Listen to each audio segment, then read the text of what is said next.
Rhian, bore da, shwmai? Shmai. You've brought me here to Cowbridge. Please tell me why Cowbridge? Why is this place so special to you? When I was growing up, my parents took a sabbatical year to see what it would be like to move us back to Wales. They had us move to the Verlins in Cowbridge and so go to school at Yvonne Vine here. And this building behind us is where my grandfather went to school and where my grandparents are buried. So this is really the hub of my family. It's not where we're originally from. Bombleston is where the family farm was, but it's close, and this is always where I come back. I'm very proud to be Canadian, but I'm also very connected with my Welsh roots. My mother, you will not find a prouder Welsh woman. She comes back whenever she can. My uncle, her brother live here. My cousins live here. My great aunt just lives just over there, 98 years old. This is the reason why I wanted to move back when I did get the job right around Cowbridge, because if I was going to live here, I wanted to see my family, and it's been a really important part of taking the job is making sure that I'm continuing to get to know my family better while I'm here. How is the Welsh going? Because I know you've been really trying to learn a bit of the language, and you're doing well.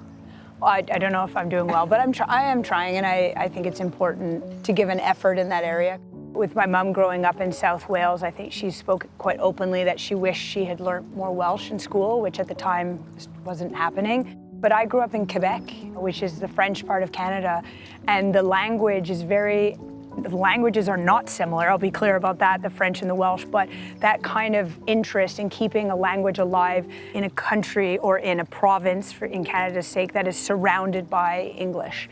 There's frustrations always when you're trying to keep a language alive, usually from the English who don't understand the importance of it, but I do, and I grew up with that appreciation of being educated in a second language, seeing it thrive when a lot of other languages are having big struggles. So I love that, and I've always known that Wales has been putting a lot of effort in making sure that this beautiful language doesn't die out, and I love that I can now be a part of it and try and learn as much as possible.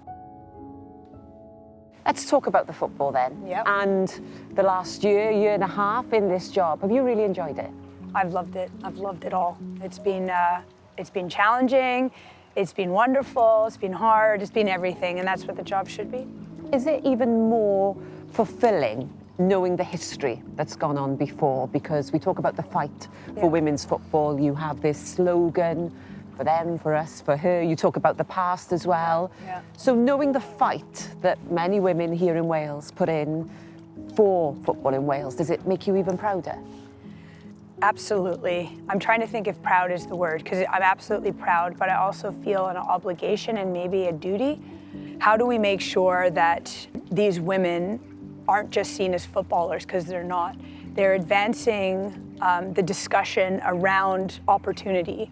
And that is something that I did as an athlete in Canada, and now I think is how do I facilitate, how do I elevate, how do I make sure that I continue to support these women on the journey. They are going to move the bar for their country and their people in a way that just being associated with it, I'll forever be proud of. And that's what I mean, like I am of course proud, but also I think it is a duty for me and my staff to make sure that we continue to give them the platform to just tell their stories, because they are powerful.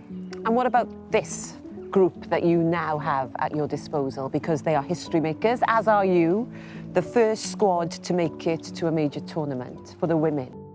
Defeats, wins, ties, whatever that result, these women put on performances because they want to make sure young girls are always seeing a reflection of themselves. And I do feel like this is probably one of the most special teams I'll ever coach, because of that generation that is leading it, that have gone through everything. They have had to fight for everything. And then the younger group that's coming through, who have been able to play on women's teams their whole careers, and they're now playing with the women that made that possible. And now the younger ones that are coming through and coming to the games and seeing themselves reflected. It is such a moment in time, and now this moment in history making the Euros, it is bigger than the Euros that these women are there, and we will give everything we have and we will compete.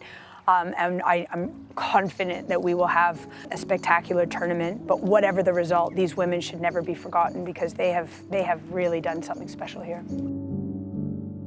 Well, let's talk about that platform then that Wales now has at the Euros, because the Welsh flag will be everywhere, the Welsh language, the culture. You can't buy that kind of attention, really, can you? It's going to be something very, very special, as we've seen with the men in the past.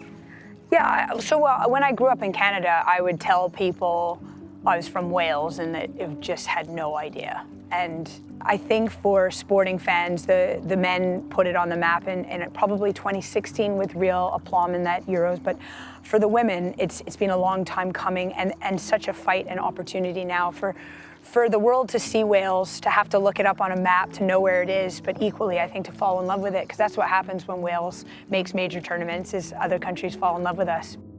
And I like the idea that we punch above our weight and that we're going to shock people. That's something that I can get behind. And as I say, it's going to be the football, obviously, on the pitch, but away from the pitch, it's going to be the music, the language, and everything that Wales has to offer. Yes. I think as soon as people see the flag or hear the name and don't know about it, they sort of Google it and then can't believe that they don't know about this little gem of a place in the world. There's so much about Wales that's so special, and our greenery is one thing, and how we preserve the beauty of the country, but equally that we don't forget that we are a nation of voices, of the arts. I love that about Wales. I love hearing our anthem because of the pride, but equally because men, women, children, they just sing. And I'm from a country in Canada where you go to church and everyone's just singing quieter and quieter because no one wants to be the big voice. Not here. I love that. I don't want to get away from it. I like seeing my cousin's children, and they're all part of the Eisteddfod. Yeah, Eisteddfod, yeah. Eisteddfod, yeah. Sorry. And no, perfect. I love that part, and I like watching the videos they post and how confidently these young people are singing, and that's what we bring to our sporting events, and I think that's what makes Wales this whole, just complete, well-rounded people. Well, on behalf of the Welsh nation, can I say diolch yn fawr iawn. Thank you very much for getting us to the biggest platform. We are all going to be enjoying ourselves, not watching just the teams on the telly like we usually do. We're going to be part of it. Wales at the heart of it. So diolch yn fawr iawn, Rhian. Thank you. Diolch.